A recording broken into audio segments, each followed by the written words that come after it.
Hello everyone. Exam warrior में आप सभी का स्वागत है। दोस्तों, बीपीएससी टीआरई 3 और टीआरई 4 के जीके जीएस के प्रैक्टिस सेट को आगे बढ़ाते हुए आज के इस वीडियो में हम प्रैक्टिस सेट नंबर 10 के प्रश्नों को देखेंगे। इसके पहले के वीडियो में हम 9 सेट को कर चुके हैं। अगर आपने वीडियो नहीं देखी है तो प्लीज चैनल पर जाके देख सकते हैं। दोस्तों, इसमें आपको इतिहास, भूगोल, विज्ञान, ईवीएस, पॉलिटी, करंट अफेयर और बिहार स्पेशल जीके जीएस के प्रश्न देखने को मिलेंगे, जो आपकी परीक्षा के दृष्टि से बहुत ही इंपॉर्टेंट है। दोस्तों, यह video PRT 6 to 8 TGT PHT सभी के लिए इंपॉर्टेंट है, तो आप लोग वीडियो को लास्ट तक ध्यान से जरूर देखिएगा। और अगर आप इसका पीडीएफ चाहते हैं तो ज्वाइन कीजिए हमारे टेलीग्राम चैनल को, जिसका लिंक आपको डिस्क्रिप्शन बॉक्स या कमेंट बॉक्स में मिल जाएगा। तो चलिए शुरू करते हैं। आज का पहला प्रश्न है, निम्नलिखित में से कौन सा सुमेलित नहीं है? तो देखते हैं। इसमें पहला है विद्युत धारा। विद्युत धारा का मात्रक एम्पियर होता है, तो बिल्कुल सही है ये। ताप का मात्रक केल्विन, ये भी आपका सही है। ज्योत तीव्रता का मात्रक मोल नहीं होता है, ये ध्यान रखिएगा। तो ऑप्शन सी इसका करेक्ट आंसर हो जाएगा।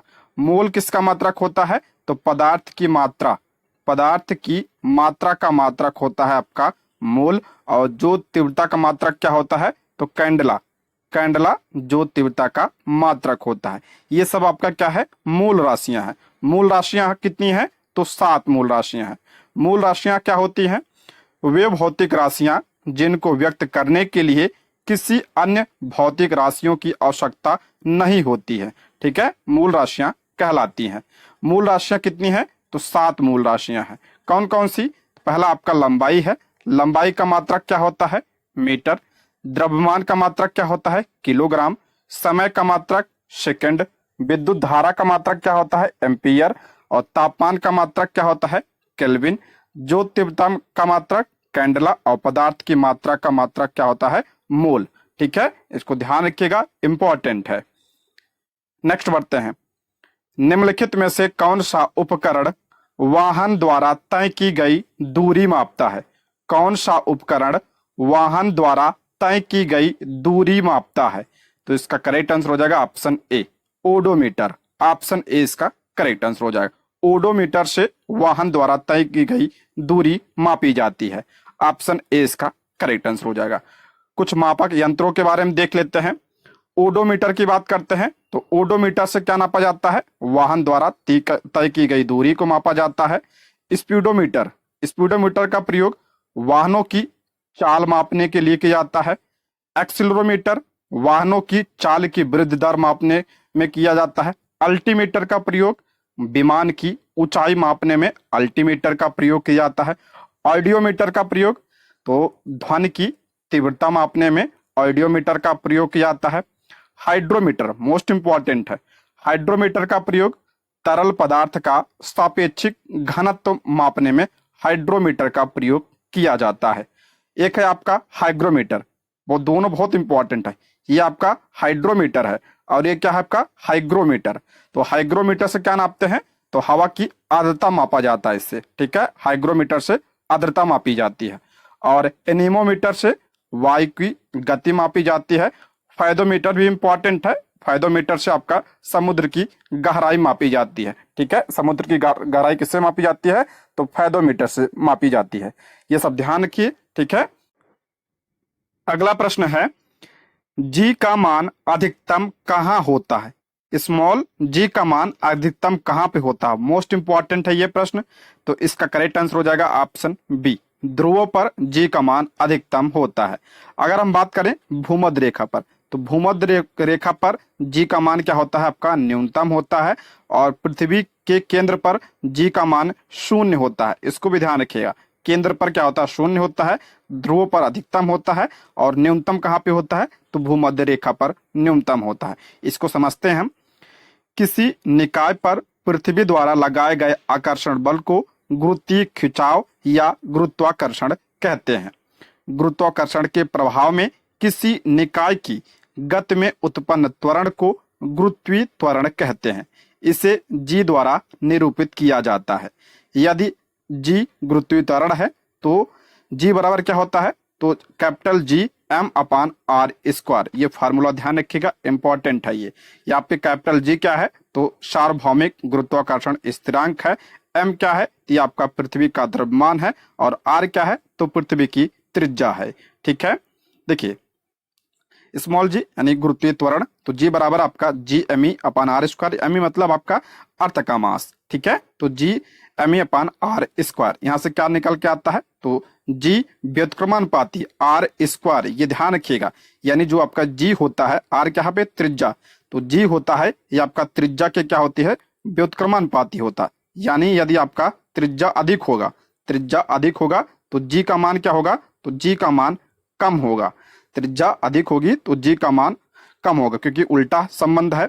यदि आपका त्रिज्या कम होगी तो G का मान क्या होगा आपका अधिक होगा। तो यहाँ पे समझते हैं, देखिए पृथ्वी जो है पूरी तरह से गोल नहीं है, ये आपका ध्रुव पर क्या है चपटी हुई है, ध्रुव पर चपटी है। तो ये आपका जो ये त्रिज्या हो गई आपका ध्रुव वाली त्रिज्या, इसे हम RP से दर्शाते हैं। ठीक है, ये आपका क्या हो गया ध्रुव वाली त्रिज्या हो गई। और ये आपका क्या हो गया RE यानी इक्वेटर, आर यानी इक्वेटर यानी भूमध्य रेखा, ये आपका क्या है भूमध्य रेखा वाली त्रिज्या है। तो आर जो होता है ये वाली त्रिज्या, ये आपका ज्यादा होता है, ठीक है, इसके मुकाबले यानी आरपी के मुकाबले। तो आर यहाँ पे ज्यादा होता है। अभी मैंने बताया यदि आपका आर ज्यादा होगा तो जी आपका क्या होगा कम होगा, क्योंकि उल्टा होता संबंध। ठीक है, यदि आर ई ज्यादा है तो ये आपका क्या होगा जी आपका क्या हो गया कम हो जाएगा। आरपी, आरपी यहाँ पे कब का कम है, तो ये आपका ध्रुव वाली जो त्रिज्या है कम है, तो इसलिए जो है ध्रुव पर क्या मान होता है जी का मान अधिकतम होता है। इसको भी आप लोग ध्यान रखिएगा। ठीक, नेक्स्ट बढ़ते हैं। निम्न में से कौन सा मादा जनन तंत्र का एक भाग नहीं है। मादा जनन तंत्र का कौन सा भाग पूछ रहा नहीं है, तो डिंबवाहिनी ये तो आपका मादा जनन तंत्र का भाग होता है। भ्रूण नहीं होता है, गर्भाशय भी होता है, तो इसका करेक्ट आंसर हो जाएगा ऑप्शन बी। भ्रूण जो है आपका मादा जनन तंत्र का भाग नहीं है। देखिए मादा जनन तंत्र का भाग या आपका बीजांडवाहिनी या डिंबवाहिनी, ठीक है, ये आपका यहाँ पे आपका क्या है ये डिंबवाहिनी होता है। ये आपका क्या होता है आपका बीजांड कोश यानी अंडाशय होता है। यहाँ पे आपका देखिए ये आपका गर्भाशय है, और ये क्या है गर्भाशय ग्रीवा, और ये आपका क्या होता है योनि। ये आपका मादा जनन तंत्र के भाग है। ठीक है, चित्र के माध्यम से आप लोग समझ सकते हैं इसको, इंपॉर्टेंट है ये। किसी महिला के आंतरिक प्रजनन अंग योनि, गर्भाशय, फैलोपियन ट्यूब जिसे आप लोग डिंबवाहिनी या गर्भाशय नली के नाम से जानते हैं, और अंडाशय होते हैं। ठीक है, ये आपका फिलोपियन ट्यूब, या इसे क्या कहते हैं हम गर्भाशय नली कहते हैं, या इसे ही डिंबवाहिनी कहते हैं। ये आपका गर्भाशय, गर्भाशय ग्रीवा, योनि और अंडाशय, तो ये आपका मादा प्रजनन तंत्र के क्या है भाग है। योनि एक मांसल खोखली नली होती है जो योनि से शुरू होकर गर्भाशय तक जाती है। भ्रूण मादा प्रजनन तंत्र का भाग नहीं है, इसको जरूर ध्यान रखिएगा। ठीक है, भ्रूण जो है मादा प्रजनन तंत्र का भाग नहीं है, बल्कि भ्रूण एक बहुकोशिकीय जीव के विकास की प्रारंभिक अवस्था होती है। जीव के विकास की प्रारंभिक अवस्था होती है आपका भ्रूण। ठीक है, नेक्स्ट बढ़ते हैं। रक्त में बिंबाणु किसके लिए आवश्यक होते हैं, इंपॉर्टेंट है। बिंबाणु मतलब प्लेटलेट्स, ठीक है, जो प्लेटलेट्स होता है किसके लिए आवश्यक होते हैं, तो इसका करेक्ट आंसर हो जाएगा ऑप्शन सी। रक्त का थक्का बनने की शुरुआत करना, ऑप्शन क्या हो जाएगा सी, इसका करेक्ट आंसर हो जाएगा। प्लेटलेट्स जो आपका रक्त का थक्का बनने में सहायता प्रदान करते हैं, ऑप्शन सी इसका करेक्ट आंसर हो जाएगा। ऑक्सीजन का वहन कौन करता है, तो आरबीसी में आपका क्या होता है हीमोग्लोबिन होता है, और यही क्या करता है आपका ऑक्सीजन का वहन करता है। कार्बन डाइऑक्साइड का वहन कौन करता है, तो प्लाज्मा, रक्त में जो प्लाज्मा होता है वो आपका किसका वहन करता है, तो कार्बन डाइऑक्साइड का वहन करता है। आरबीसी किसका वहन करता है, तो ऑक्सीजन का, ये पॉइंट ध्यान रखिएगा। और रक्त का थक्का बनने में सहायता कौन प्रदान करता है, तो आपका प्लेटलेट्स, ऑप्शन सी इसका करेक्ट आंसर हो जाएगा। देखिए रक्त कोशिकाएं 3 प्रकार की होती हैं। एक तो आपका लाल रक्त कोशिका जिसे आप लोग आरबीसी के नाम से जानते हैं, दूसरा आपका श्वेत रक्त कणिकाएं यानी डब्ल्यूबीसी होता है, और तीसरा आपका होता है प्लेटलेट्स। प्लेटलेट्स को ही बिंबाणु कहा जाता है। ठीक है, रक्त में पाई जाने वाली बिंबाणु यानी प्लेटलेट्स सूक्ष्म एवं रंगहीन होती है, इसमें केंद्रक नहीं पाया जाता है, और यह रुधिर स्कंदन यानी ब्लड क्लॉटिंग, रक्त वाहिकाओं की मरम्मत तथा संक्रमण से शरीर की रक्षा में सहायक होते हैं। अब की बार इससे प्रश्न बना था तो आप लोग ध्यान रखिएगा, इंपॉर्टेंट है ये। ठीक है, नेक्स्ट बढ़ते हैं। इंसुलिन हार्मोन के विषय में निम्नलिखित कथनों में से कौन सा एक सही है? इंसुलिन के बारे में पूछा है, कौन सा कथन सही है? पहला है, इंसुलिन एक स्टेरॉयड हार्मोन है जो मानव शरीर में उत्पादित होता है। नहीं, यह आपका गलत है। इंसुलिन जो आपका प्रोटीन होता है। इंसुलिन एक कोलेस्ट्रॉल प्रेरित हार्मोन है जो मानव को दिया जाता है। नहीं, ये गलत है। इंसुलिन एक प्रोटीन हार्मोन है जो मानव शरीर में उत्पादित होता है। बिल्कुल सत्य है ये। इंसुलिन क्या होता है? आपका प्रोटीन हार्मोन है जो मानव शरीर में उत्पादित होता है। ऑप्शन सी इसका करेक्ट आंसर हो जाएगा। इसकी व्याख्या देखते हैं, इंपॉर्टेंट है। व्याख्या को आप लोग जरूर देखिएगा, ठीक है, व्याख्या से, क्योंकि आपके कई सारे प्रश्न क्लियर होते हैं, तो इसकी मत करिएगा, आप लोग ध्यान से देखिएगा। मानव शरीर की दूसरी सबसे बड़ी ग्रंथि कौन सी है? तो अग्नाशय। मानव शरीर की सबसे बड़ी ग्रंथि कौन सी होती है? तो यकृत होती है। इसको भी ध्यान रखिएगा। दूसरी सबसे बड़ी कौन सी होती है? तो अग्नाशय। अग्नाशय एक मिश्रित ग्रंथि है। इस ग्रंथि का अंतःस्रावी भाग लैंगर हैंस द्वीप कोशिकाओं से बना होता है, जिसमें आपका अल्फा, बीटा, डेल्टा एवं एफ कोशिकाएं होती हैं। ठीक है, अग्नाशय में आपका अल्फा, बीटा, डेल्टा एवं एफ कोशिकाएं होती हैं। और ये जो इंसुलिन होता है, इसका स्राव जो है अग्नाशय की बीटा कोशिकाओं के द्वारा किया जाता है। ये इंपॉर्टेंट है, इसको ध्यान रखिएगा, कई बार पूछा गया है ये। ठीक है, इंसुलिन का स्राव अग्नाशय की बीटा कोशिकाओं के द्वारा होता है। इंसुलिन एक प्रोटीन श्रृंखला या पेप्टाइड हार्मोन है जिसमें जस्ता धातु उपस्थित होता है। अगर पूछे इंसुलिन में कौन सा धातु, तो आपका जस्ता धातु। इंसुलिन का कार्य क्या होता है? तो इंसुलिन का मुख्य कार्य रक्त के अतिरिक्त शुगर को ग्लाइकोजन में परिवर्तित करना। यह ग्लाइकोजन यकृत में संचित रहती है। शरीर में इंसुलिन की कमी से मधुमेह यानी डायबिटीज नामक रोग होता है, जिसे आप लोग शुगर के नाम से जानते हैं। ये पॉइंट ध्यान रखिएगा, इंपॉर्टेंट है। ठीक है, इंसुलिन क्या करता है? ब्लड शुगर को कंट्रोल करता है। इतना ध्यान रखिएगा, इंपॉर्टेंट है ये। इसकी कमी से जो है मधुमेह या डायबिटीज रोग होता है। अगला बढ़ते हैं। पाचन के विषय में निम्नलिखित कथनों में से कौन सा एक सही है? पाचन के बारे में यहाँ पे दिया है। पहला है, खाद्य में उपस्थित वसा का पाचन ट्रिप्सिन और काइमोट्रिप्सिन द्वारा होता है। नहीं, मैंने बताया था कल ही कि वसा का पाचन जो है आपका किससे होता है? तो लाइपेज से होता है। ये आपका गलत हो जाएगा। खाद्य के स्टार्च का पाचन लाइपेज द्वारा होता है। नहीं, ये भी पढ़ा चुका हूं। स्टार्च का पाचन लाइपेज से नहीं होता है, बल्कि किससे होता है? आपका टाइलिन से होता है। ठीक है, और एमाइलेज से होता है। खाद्य के वसा का पाचन लाइपेज द्वारा होता है। बिल्कुल सत्य है। वसा का पाचन किससे होता है? तो लाइपेज के द्वारा होता है। ऑप्शन क्या हो जाएगा? सी इसका करेक्ट आंसर हो जाएगा। व्याख्या देखते हैं। अमाशय में उपस्थित गैस्ट्रिक लाइपेज एंजाइम वसा का पाचन कर उसे ट्राइग्लिसराइड में बदल देता है। लाइपेज जो है वसा का पाचन कर उसे ट्राइग्लिसराइड में बदल देता है। अग्नाशय द्वारा ट्रिप्सिन एंजाइम, ठीक है, जो आपका ट्रिप्सिन होता है, इसका स्राव कहां से होता है? अग्नाशय से, जो प्रोटीन को अमीनो अम्ल में परिवर्तन के लिए उत्प्रेरक की तरह कार्य करता है। ट्रिप्सिन क्या करता है? ठीक है, प्रोटीन को अमीनो अम्ल में परिवर्तित करता है।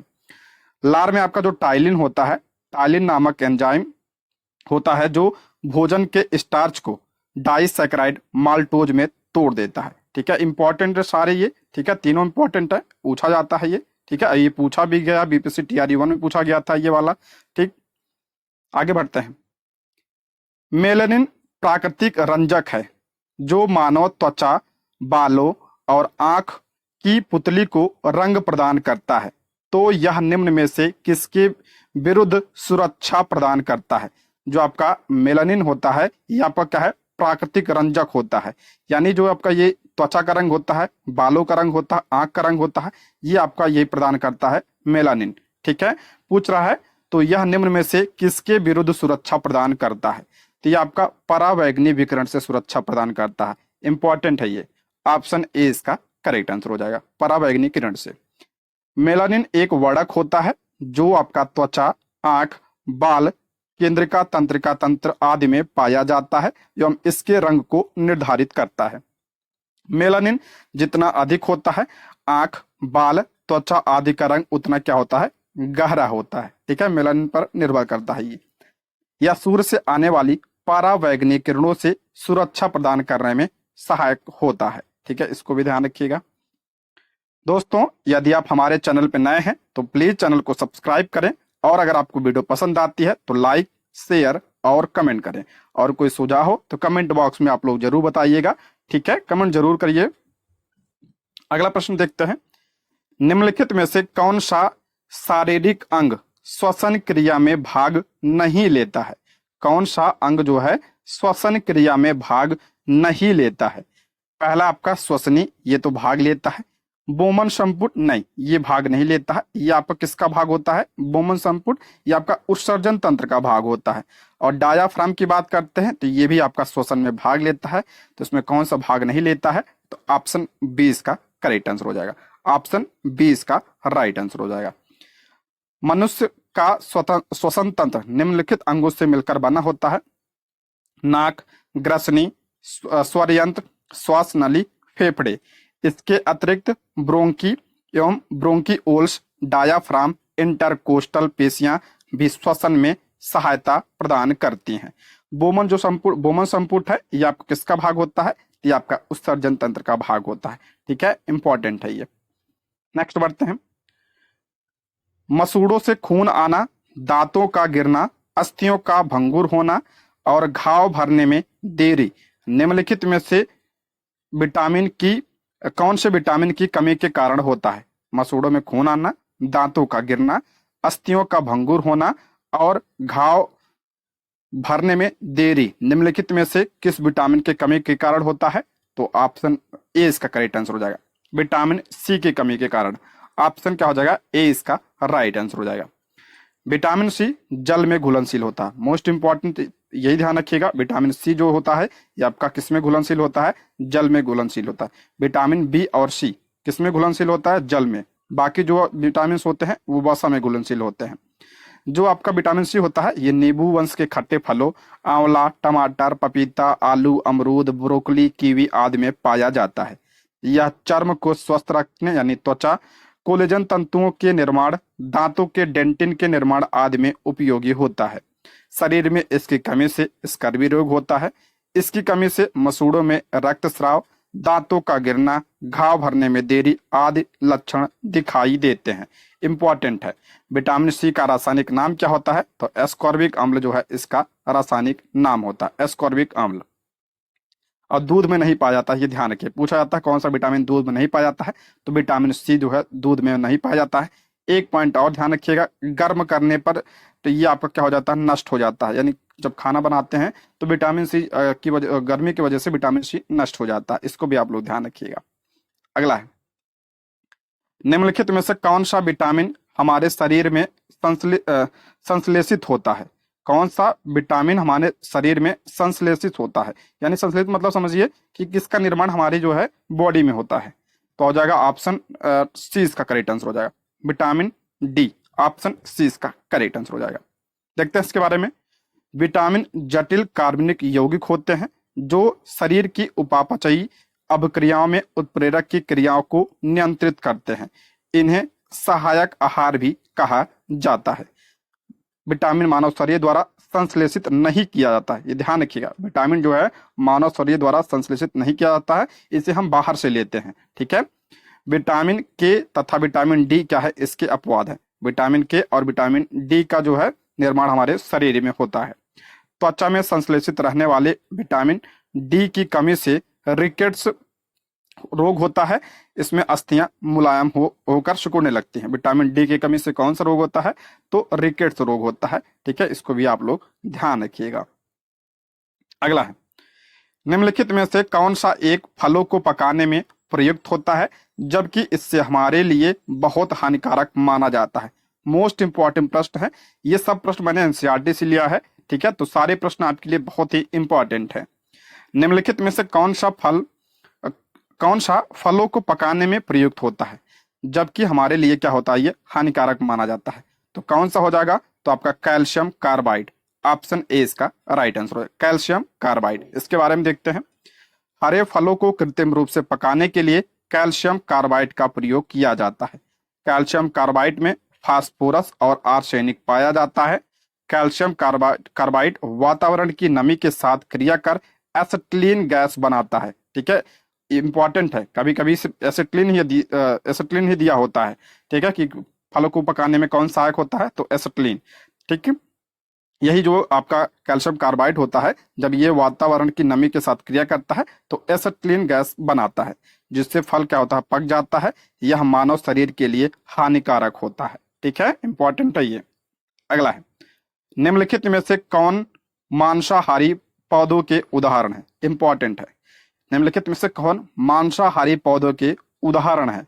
मांसाहारी पौधे कौन से, इसमें कल ही बताया था मैंने, संड्यूक वीनस, फ्लाई ट्रैप और पिचर प्लांट, यानी घटपड़ी जिसे आप लोग कहते हैं पिचर प्लांट को। तो ऑप्शन ए इसका करेक्ट आंसर हो जाएगा। ये आपका क्या है, सारे मांसाहारी पौधे हैं। ऑप्शन ए इसका करेक्ट आंसर हो जाएगा। देखिए कुछ इंपॉर्टेंट पॉइंट है इसमें, समझते हैं। कुछ पादप कीटों का भक्षण करते हैं यानी खाते हैं। उनकी पत्तियां घड़ेनुमा आकृति में बनी होती हैं, जिसमें अनेक रोम होते हैं। जब कीट इन रोमों में फंस जाता है तो घड़े में उपस्थित पाचक रस द्वारा इनका पाचन होता है। उदाहरण की बात करते हैं, sundew Venus, fly trap, pitcher plant, जिसे आप लोग क्या कहते हैं, घटपाड़ी पादप कहते हैं। इंपॉर्टेंट, इसको जरूर ध्यान रखिएगा, कई बार ये एग्जाम में पूछा गया है। ये कीट भक्षी पौधे आमतौर पर नाइट्रोजन की कमी वाली मिट्टी पर उगते हैं। मोस्ट इंपॉर्टेंट है ये, ध्यान रखिए। कीट भक्षी पौधे जो होते हैं, जहां पे नाइट्रोजन की कमी होती है वहां पे उगते हैं, और इसलिए वे नाइट्रोजन की कमी को पूरा करने के लिए कीड़ों को खाते हैं। ठीक है, नाइट्रोजन नहीं होता है मिट्टी में, तो इसीलिए वो क्या करते हैं, कीड़ों को खाते हैं। ठीक, आगे बढ़ते हैं। क्लोरोफिल के निर्माण में पौधों की सहायता करने के लिए निम्नलिखित में से किसका निर्माण आवश्यक है। क्लोरोफिल में क्या पाया जाता है, तो मैग्नीशियम। ऑप्शन बी इसका राइट आंसर हो जाएगा। ऑप्शन बी इसका करेक्ट आंसर हो जाएगा। क्लोरोफिल के निर्माण के लिए मैग्नीशियम आवश्यक है। मैग्नीशियम के बिना पौधे सूर्य के प्रकाश को ग्रहण नहीं कर पाते, जो प्रकाश संश्लेषण के लिए आवश्यक है। क्लोरोफिल साइनोबैक्टीरिया, शैवाल और पौधों के क्लोरोप्लास्ट में पाए जाने वाले हरे रंग का क्या होता है, वड़क होता है। क्लोरोफिल की वजह से ही पत्तियों का रंग क्या होता है, हरा होता है। अगला बढ़ते हैं। निम्नलिखित में से कौन सा हरे पत्ते का प्राथमिक कार्य नहीं है। हरे पत्ते का प्राथमिक कार्य पूछ रहा, कौन सा नहीं है, तो भोजन का निर्माण सभी को पता है। पत्तियां को क्या कहते हैं, भोजन की फैक्ट्री कहते हैं, यही तो निर्माण होता है, तो ये आपका सही है। गैसों का आदान प्रदान, ये भी आपका सही है। उसमें रंध्र होते हैं छोटे छोटे पत्तियों में, वो क्या करते हैं, गैसों का आदान प्रदान करते हैं, मैंने बताया था, ये भी सही है। भोजन और पानी का संचालन, ये आपका गलत हो जाएगा, प्राथमिक कार्य नहीं है इनका। ऑप्शन सी इसका करेक्ट आंसर हो जाएगा। Option C. पत्तियों का कार्य देख लेते हैं। प्रकाश की संश्लेषण की क्रिया द्वारा भोजन तैयार करना, प्रकाश संश्लेषण एवं शोषण के लिए विभिन्न गैसों का आदान प्रदान करना, कांटों के रूप में परिवर्तित होकर रक्षा करना, वाष्पोत्सर्जन को नियंत्रित करना, भोजन का संचयन करना, जैसे आपका लहसुन और प्याज हो गया, एग्जाम्पल हो गया इसके। कीटहारी पादपों में घड़े के आकार में रूपांतरित होकर पोषण में सहायता प्रदान करना, ये सब क्या है, आपका पत्तियों के कार्य हैं। अगला प्रश्न है, निम्न में से कौन यौन संचारित रोग नहीं है। कौन सा रोग यौन संचार से नहीं होता है। पहला इसमें सिफिलिस, ये आपका यौन संचारित रोग होता है। दूसरा एड्स, ये भी आपका यौन संचारित रोग है। तीसरा आपका गोनोरिया, ये भी आपका यौन संचारित रोग है। इसमें पूछ रहा कौन सा नहीं है, तो ऑप्शन ए इसका करेक्ट आंसर हो जाएगा। इनमें से कोई नहीं, ऑप्शन ए इसका राइट आंसर हो जाएगा। देखिए, संभोग के माध्यम से होने वाले संक्रमणों या रोगों को सामूहिक रूप से यौन संचारित रोग, जिसे आप लोग एसटीडी के नाम से जानते हैं, या रचित रोग या प्रजनन नली संक्रमण कहा जाता है, जो आपके निम्न है। सिफिलिस, क्लेमाइडिया, गोनोरिया, ट्राइकोमोनियसिस, मानव पिपलोमा वायरस, जिसे आप लोग एचपीवी के नाम से जानते हैं, एचआईवी यानी एड्स, और हेपेटाइटिस बी, ये भी ध्यान रखिएगा। हेपेटाइटिस बी भी आपका क्या है, यौन संचारित रोग है। ठीक है, ये सब ध्यान रखिएगा। ये जो आपके ये चारों हैं, इसका जो है इलाज संभव है, इसका इलाज क्या है, आपका संभव है। लेकिन आपका जो आपका एचपीवी है, एड्स है और हेपेटाइटिस बी है, इसका इलाज संभव नहीं है। इसको भी ध्यान रखिएगा आप लोग। देखिए यहाँ पे उपदंश भी कहते हैं सिफिलिस को हिंदी में, यह एक जीवाणु संक्रमण है जो जननांगों, मलाशय या मुंह पर दर्द रहित घाव के रूप में शुरू होता है। यह यौन संपर्क पर किसी अन्य व्यक्ति को यौन संचारित किया जा सकता है। सुजाग, जिसे आप क्या कहते हैं, गोनोरिया के नाम से जानते हैं, यह एक जीवाणु संक्रमण है। यानी ये किससे होता है? वायरस से होते हैं सारे रोग, जो बांझपन का कारण बन सकता है। इसे यौन संपर्क के माध्यम से प्रेषित किया जा सकता है। एड्स की बात करते हैं। एड्स का अर्थ क्या, का पूरा नाम क्या होता है? तो एक्वायर्ड इम्यूनो डिफिशियंसी सिंड्रोम। यह ह्यूमन डिफिशियंसी वायरस यानी HIV के कारण होता है। यह एक STD यानी यौन संचारित रोग है और यह एक संक्रमित व्यक्ति के साथ यौन संपर्क के माध्यम से फैल सकता है। अगला प्रश्न है, किसी व्यक्ति के रोग के निदान के पश्चात चिकित्सक रोगी को लौह यानी आयरन एवं फोलिक अम्ल की गोली लेने की सलाह देता है। वह व्यक्ति किस रोग से पीड़ित है? तो इसका करेक्ट आंसर हो जाएगा ऑप्शन सी, अरक्तता यानी खून की कमी। ऑप्शन सी इसका करेक्ट आंसर हो जाएगा। मानव शरीर में लौह तत्व कौन सा होता है? हीमोग्लोबिन। हीमोग्लोबिन मायोग्लोबिन तथा साइटोक्रोम एंजाइमों का घटक एवं ऑक्सीजन का परिवहन करता है। इसकी कमी के कारण शरीर में रुधिर क्षीणता, दुर्बलता एवं शरीर का सुरक्षा तंत्र दुर्बल हो जाता है। इसी अरक्तता की स्थिति में व्यक्ति को लौह यानी आयरन एवं फोलिक अम्ल की दवा दी जाती है। ठीक है, नेक्स्ट है, पेयजल को शुद्ध करने के लिए निम्नलिखित में से किसका उपयोग किया जाता है? पेयजल को शुद्ध करने के लिए किसका उपयोग किया जाता है? तो ऑप्शन ए इसका राइट आंसर हो जाएगा, पोटेशियम परमैंगनेट का। ऑप्शन ए इसका करेक्ट आंसर हो जाएगा। पोटेशियम परमैंगनेट, इसका फार्मूला भी ध्यान रखिएगा, KMnO3 प्रबल ऑक्सीकारक है। इसका उपयोग जल में अशुद्धियों जैसे आपका लोहा, मैग्नीज, ट्राईहेलोमेथेन आदि को ऑक्सीकृत करके इन्हें दूर करने में किया जाता है। इसके अतिरिक्त इसका प्रयोग औद्योगिक क्षेत्र में मेथनॉल, एथेनॉल नाम के रिएक्टरों के परिशोधन में भी इसका प्रयोग किया जाता है। ठीक है, इंपॉर्टेंट है ये। नेक्स्ट है, रसोई गैस के सिलेंडर में गैस द्रव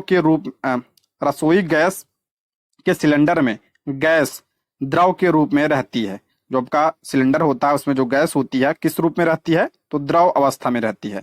सिलेंडर से बाहर आते ही यह गैस में परिवर्तित हो जाती है। यह आपका क्या है? परिवर्तन ए है। कह रहा है जो गैस होती है द्रव अवस्था में होती है, जब ये गैस बाहर आती है किस अवस्था में हो जाती है? तो द्रव अवस्था में हो जाती है। ये आपका क्या है? परिवर्तन ए है। फिर यही गैस बर्नर पर जलता है। फिर क्या होता है? जो गैस होती है बर्नर पर जलता है। ये आपका क्या है? परिवर्तन बी है। निम्नलिखित कथन इन परिवर्तनों से संबंधित है। पहला कह रहा है परिवर्तन ए रासायनिक परिवर्तन है। नहीं, परिवर्तन ए जो आपका यहाँ पे हो रहा है, जो आपका द्रव से गैस में हो रहा है, ये आपका रासायनिक परिवर्तन नहीं है, गलत है, भौतिक परिवर्तन है। परिवर्तन बी रासायनिक परिवर्तन, ये आपका करेक्ट है। जो आपका ये गैस का जलना है, जो जलना क्या मैंने बताया था, ये रासायनिक परिवर्तन होता है। यानी ऑप्शन बी इसका करेक्ट आंसर हो जाए। परिवर्तन बी गैस बर्नर पर जलता है, ये आपका क्या है? रासायनिक परिवर्तन है। देखिए, सिलेंडर में द्रव के रूप में मौजूद गैस के बाहर आते ही गैस में परिवर्तित होना भौतिक परिवर्तन होता है, क्योंकि इस परिवर्तन में गैस की रासायनिक संरचना में कोई परिवर्तन नहीं होता है। जबकि गैस जलने के दौरान उससे ऊष्मा, प्रकाश तथा अन्य उप उत्पाद बनते हैं। अतः यह क्या आपका रासायनिक परिवर्तन है। इसलिए जो आपका परिवर्तन बी है रासायनिक परिवर्तन है। ठीक है, अगला है, टमाटर चटनी और फलों के रस जैसे खाद्य उत्पादों के लिए परिरक्षक के रूप में उपयोग किया जाने वाला यौगिक है। जो आपका टमाटर केचप वगैरह होता है, ठीक है, उसको काफी समय तक रखने के लिए किसका प्रयोग किया जाता है? तो सोडियम बेंजोएट का प्रयोग किया जाता है। ऑप्शन ए इसका करेक्ट आंसर हो जाएगा, ताकि वो खराब ना हो। सोडियम बेंजोएट एक परिरक्षक है जिसका उपयोग कार्बोनेटेड पेय, जैम और फलों के रस, अचार, मसालों जैसे अम्लीय खाद्य पदार्थों में व्यापक रूप से किया जाता है। सोडियम बेंजोएट का रासायनिक फार्मूला आपका C6H5COONA होता है। खाद्य संरक्षण, भोजन को अवांछित माइक्रो बैक्टीरियल हो यहाँ पे वृद्धि से बचाने के लिए एक विधि है और भोजन को लंबे समय तक संरक्षित करने के लिए किया जाता है। अगला है, कौन सी अधातु, ध्यान से पढ़िएगा प्रश्न नहीं तो गलत हो जाएगा ये। कौन सी अधातु कमरे के ताप पर द्रव की अवस्था में होती है? ठीक है, द्रव की अवस्था में उपस्थित होती है। ठीक है, कौन सा अधातु कमरे के तापमान पर द्रव की अवस्था में उपस्थित होते हैं? ठीक है, तो आप लोग जो है पारा लगा देंगे मुझे पता है, लेकिन प्रश्न ध्यान से पढ़िए। यहाँ पे क्या दिया है? अधातु दिया है, तो अधातु आपका कौन सा हो जाएगा? ब्रोमीन। पारा तो आपका धातु होता है, ठीक है, पारा धातु होता है जो द्रव की अवस्था में रहता है, लेकिन ध्यान रखिएगा ब्रोमीन, ब्रोमीन आपका क्या है? ये अधातु है और ये कमरे के तापमान पर द्रव अवस्था में रहती है। ऑप्शन सी इसका करेक्ट आंसर हो जाएगा। आधुनिक आवर्त में 22 अधातुएं हैं, जिसमें आपका 11 गैस हैं, 1 तरल और 10 ठोस हैं। हाइड्रोजन, नाइट्रोजन, ऑक्सीजन, क्लोरीन आदि जो आपका अधातु हैं ये आपका गैसें हैं, और जो ब्रोमीन होता है ये आपका तरल अवस्था में होता है। ब्रोमीन का परमाणु संख्या कितना होता है? 35। धातुओं की बात करें तो धातुओं के कुछ उदाहरण की बात करें, सोना, चांदी, कॉपर, लोहा, ये सब धातु हैं। अधिकांश धातुएं जो आप सामान्य दाब एवं ताप पर ठोस में होती हैं। मरकरी, ध्यान रखिएगा, मरकरी यानी पारा कमरे के ताप पर केवल एक ऐसी ही धातु है जो द्रव अवस्था में होती है। धातु पूछे तो पारा लगाएंगे, अधातु पूछे तो ब्रोमीन लगाएंगे आप लोग। ठीक है, नेक्स्ट बढ़ते हैं। अत्यधिक ऊंचाई पर उड़ने वाले अंतरिक्ष यात्रियों को आकाश का रंग काला दिखाई देता है। आकाश का रंग, जो आपका जो अंतरिक्ष यात्री होते हैं उन्हें कैसा दिखाई देता है? काला दिखाई देता है। क्यों दिखाई देता है? क्योंकि जो है वहां पे होता है प्रकीर्णन नहीं होता है। ठीक है, ऊंचाई पर, तो ऑप्शन क्या हो जाएगा? बी, क्योंकि बहुत अधिक ऊंचाई पर प्रकीर्णन प्रमुख नहीं होता है, और प्रकीर्णन की वजह से ही तो जो आकाश का रंग नीला दिखाई देता है, तो वहां पे क्या होता है? वहां पे प्रकीर्णन नहीं होता। Option B. प्रकाश का प्रकीर्णन वायुमंडल में उपस्थित कणों के कारण होता है। अधिक ऊंचाई पर वायुमंडल की अनुपस्थिति के कारण प्रकाश का प्रकीर्णन नहीं हो पाता है, ये ध्यान रखिएगा। और अतः ऊंचाई पर उड़ने वाले यात्रियों को आकाश का रंग कैसे दिखाई देता है? तो काला दिखाई देता है। प्रकीर्णन की वजह से ही क्या दिखाई देता है? आपका आकाश का रंग नीला दिखाई देता है, वहां पे प्रकीर्णन होता ही नहीं, तो आपका कैसे दिखाई देता है? तो काला। अगला, अमृत बाजार पत्रिका के पहले संपादक कौन थे? अमृत बाजार पत्रिका के संपादक कौन थे? तो आपका हो जाएगा option B, Shishir Kumar Ghosh. Option B इसका करेक्ट आंसर हो जाएगा। इंपॉर्टेंट प्रश्न है ये, शिशिर कुमार घोष। अमृत बाजार पत्रिका बांग्ला भाषा का एक प्रमुख भारतीय समाचार पत्र है। इसका प्रकाशन 20 फरवरी 1868 को हुआ था। इसकी स्थापना 2 भाइयों शिशिर कुमार घोष और मोतीलाल घोष ने की थी। दोनों का नाम ध्यान रखिएगा, शिशिर कुमार घोष और मोतीलाल घोष। अगला है, स्वदेशी और बहिष्कार पहली बार किस घटना के दौरान संघर्ष की विधि के रूप में अपनाए गए थे? इंपॉर्टेंट प्रश्न है।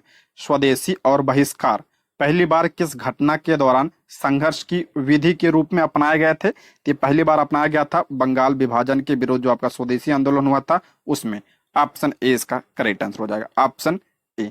बंगाल विभाजन की बात करते हैं तो 3 अक्टूबर 1903 को क्या हुआ था? विभाजन का प्रस्ताव ब्रिटिश संसद में रखा गया था। 19 जुलाई को क्या हो गया था? तो विभाजन का प्रस्ताव लोगों के समक्ष रखा गया था। 20 जुलाई 1905 को तो समाचार पत्रों में विभाजन की घोषणा प्रकाशित कब हुई थी? तो 20 जुलाई 1905 को हुई थी। और इसी के विरोध में 7 अगस्त 1905, डेट भी इंपॉर्टेंट है। ठीक है, बंगाल विभाजन के विरोध में कौन सा आंदोलन शुरू हुआ? तो स्वदेशी आंदोलन शुरू हुआ था। ठीक है, 7 अगस्त 1905 को।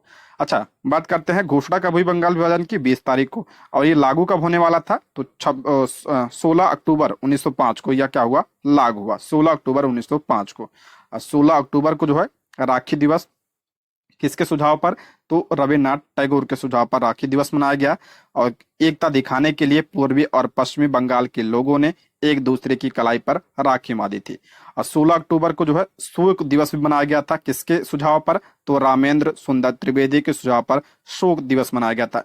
ये ध्यान रखिए, पूछा गया था प्रश्न ये। ठीक है, कि 16 अक्टूबर को किस रूप में मनाया गया था? तो शोक दिवस के रूप में मनाया गया था और राखी दिवस के रूप में भी मनाया गया था। अच्छा, बंगाल विभाजन किसके समय में हुआ था? तो लॉर्ड कर्जन के समय में हुआ था। और इसे रद्द कब किया गया था? तो 1911 की दिल्ली दरबार में इसे रद्द किया गया था। ठीक है, अगला है, मुस्लिम लीग की स्थापना कब हुई थी? मुस्लिम लीग की स्थापना कब हुई थी? तो 1906 में इसकी स्थापना हुई थी। ऑप्शन में नहीं है तो ऑप्शन ई इसका करेक्ट आंसर हो जाएगा। ऑप्शन ई, इनमें से कोई नहीं। मुस्लिम लीग का गठन देखते हैं। इसकी स्थापना 1906 में आगा खां, ढाका के नवाब सलीमुल्लाह और नवाब मोहसिन उल मुल्क के नेतृत्व में की गई थी। तीनों का नाम ध्यान रखिएगा। आगा खां, ढाका के नवाब सलीमुल्लाह खान और नवाब मोहसिन उल मुल्क के नेतृत्व में इसकी स्थापना की गई थी। आगा खान मुस्लिम लीग के पहले अध्यक्ष थे। इसने बंगाल विभाजन का समर्थन किया। स्वदेशी आंदोलन का क्या किया? विरोध किया था मुस्लिम लीग ने, और अपने समुदाय के लिए विशेष सुरक्षा उपायों और मुसलमानों के लिए एक अलग निर्वाचक मंडल की मांग भी की थी। मोहम्मद अली जिन्ना 1913 में मुस्लिम लीग में शामिल हुए थे। ये भी ध्यान रखिएगा, पूछा जाता है मोहम्मद अली जिन्ना मुस्लिम लीग में कब शामिल हुए थे? तो 1913 में शामिल हुए थे। अगला है, बंगाल में अखिल बंगाल सविनय अवज्ञा परिषद। बंगाल में अखिल बंगाल सविनय अवज्ञा परिषद का गठन किसके द्वारा किया गया था? तो इसका गठन जे.एम. सेनगुप्ता ने किया था। ऑप्शन ए इसका करेक्ट आंसर हो जाए। अखिल बंगाल सविनय अवज्ञा परिषद का गठन, ठीक है, बंगाल में। नेक्स्ट बढ़ते हैं। भगत सिंह, सुखदेव और राजगुरु को फांसी कब दी गई थी? इंपॉर्टेंट प्रश्न है। भगत सिंह, सुखदेव और राजगुरु को फांसी कब हुई थी? तो 23 मार्च 1931 को। ऑप्शन सी इसका करेक्ट आंसर हो जाएगा। ऑप्शन सी। भगत सिंह एक समाजवादी क्रांतिकारी और स्वतंत्रता सेनानी थे, जिन्हें ब्रिटिश शासन के खिलाफ उत्तेजित हिंसा के लिए 23 साल की उम्र में फांसी दी गई थी। 23 मार्च 1931 को भगत सिंह को अपने साथियों सुखदेव थापर और शिवराम राजगुरु के साथ 21 वर्षीय ब्रिटिश पुलिस अधिकारी जॉन सॉन्डर्स की हत्या के लिए फांसी पर लटका दिया गया था। जिस दिन उन्हें फांसी दी गई थी उस दिन पूरे देश में शहीद दिवस मनाया जाता है। इसको भी ध्यान रखिएगा। फांसी कब हुई थी? 23 मार्च 1931 को। और 23 मार्च कौन से दिवस मनाया जाता है? तो शहीद दिवस मनाया जाता है, ठीक है दोस्तों। सभी क्लास की पीडीएफ आज शाम तक अपलोड हो जाएगी टेलीग्राम पर, तो आप लोग पीडीएफ की टेंशन बिल्कुल मत लीजिएगा, ठीक है। अगला है, ईस्वी सन 1855 में संथाल विद्रोह का नेतृत्व किसने किया था? इंपॉर्टेंट है, संथाल विद्रोह का नेतृत्व किसने किया था? तो सिद्धू और कान्हू ने। ऑप्शन ए इसका करेक्ट आंसर, सिद्धू और कान्हू। देखते हैं इसके बारे में। संथाल विद्रोह बहुत इंपॉर्टेंट है आपके लिए। संथाल विद्रोह का नेतृत्व सिद्धू और कान्हू ने किया था। संथाल विद्रोह अंग्रेजों और जमींदारों के खिलाफ बिहार, अब क्या है झारखंड में है, के राजमहल पहाड़ियों में बसे संथाल जनजातियों का विद्रोह था। संथाल विद्रोह कब हुआ था? तो 1855-56 के दौरान हुआ था।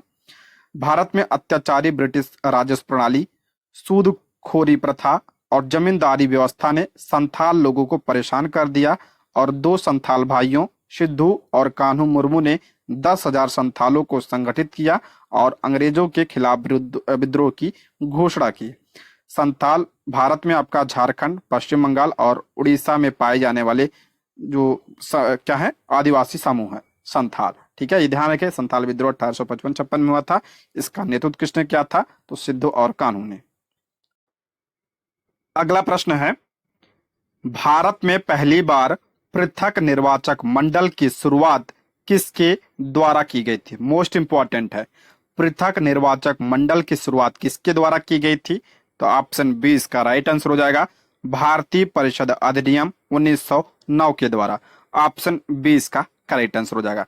देखते हैं इसके बारे में।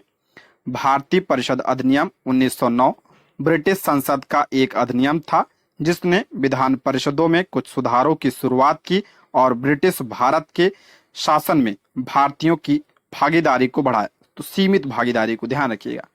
भारत के राज्य सचिव जॉन मार्ले और भारत के वायसराय मिंटो के नाम पर इसे आमतौर पर मार्ले मिंटो सुधार कहा जाता है। ये ध्यान रखिएगा, मार्ले मिंटो सुधार कब आया था? तो 1909 में आया था। इस अधिनियम का एक महत्वपूर्ण प्रावधान यह था कि इसने मुसलमानों के लिए अलग निर्वाचक मंडल की शुरुआत की।